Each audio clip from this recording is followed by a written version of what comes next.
किन्ने बंदे बैठे साडा करदार रमज़ान तज़किया नफ्स का नाम है बेटा तवज्जो रमज़ान तेरिया आदत बनाना आंदा है कि 11 महीने तेरी आदत पक्की रहे कि तू नमाजी बन जाए तू कुरान का कारी बन जाए तू कुरान सुने तू कुरान पढ़े।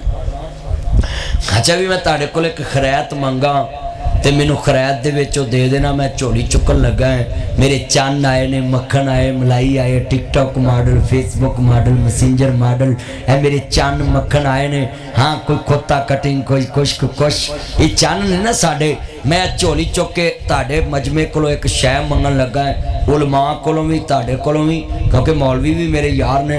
मैं झोली चुक के ना मैनू खैर पा दो तवज्जो रखिया जे ये खैर दे विच मेरे नाल अज एक वादा कर लो कि जिन्ने रोज़े होणगे मैं रोज़ का एक सपारा कुरान का तलावत करांगा।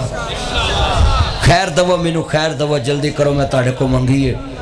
हाथ चुको हाथ चुको हाथ चुको वादा करो वादा करो। वेख लिया जी अल्लाह की नीली छत उत्ते आ अर्शे अजीम का मालक वेखदा पिया है। एक सपारा रोज़ कुरान पाक सुबह नूं पढ़ना रोज़िया च भावें जोर वाले पढ़ असर पढ़ मगरब वाले 5 नमाज़ां दे दरम्यान रोज़ का एक सपारा तुसा पढ़ना है। कोई खैरात देने लिए तैयार है मैनू?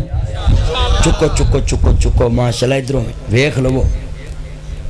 कई बंदे अजे नहीं हाथ चुके है डिक जूस च कि मैं तुहाडा एक सिर्फ तुहाडे को कुरान पाक दी एक तलावत एक सपारे दी मंगी। किन्ने बंदे ने? माशाल्लाह माशाल्लाह माशाल्लाह। जल्दी जल्दी जल्दी उठो उठो ऐना मजमा है हाथ खड़ा करो हाथ खड़ा करो। पीछे भी माशाल्लाह लो जी लो भाई उलमा इकराम माशाल्लाह वेख लवो। अच्छा भी बह जाओ। ये जड़ी मैं तुहाडे को खैरात मंगी है एक छोटी खैरात नहीं मंगन वाली हुकूमत के दौरान मैं तुहाडे को खैरात अल्लाह दे कलाम दी तलावत मंगी है। की मंगी है? मेरा एडा वड्डा अकाउंट खुल गया है कि जदों क़यामत नूं फकीर पेश होणगे ना अल्लाह दे दरबार च ते कोई फकीर कहेगा मैं रोटी मंगी सी कोई फकीर कहेगा मौला मैं पैसे मंगे सी कोई फकीर कहेगा मैं लस्सी मंगी सी कोई फकीर कहेगा मैं कणक मंगी सी कोई फकीर कहेगा मैं फ्रूट मंगया सी कोई फकीर कहेगा मैं बच्ची दे विआह वास्ते लोकां को दुध मंगया सी बालन मंगया सी।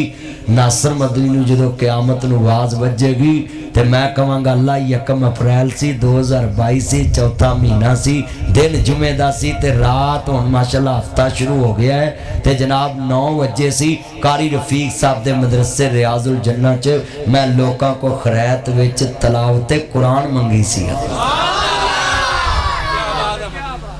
ते जिन्नी तुसी सपारे पढ़ने ने अगर मिसाल कारी साहब इत्थे 1000 बंदा होवे ए जिन्ना बंदा चारो सारा पल पालो 1000 होवे एक कनाल च सफा बनन ना एक कनाल च ते 1000 बंदा हुंदा तुसीं ते जुड़ जुड़ बैठे।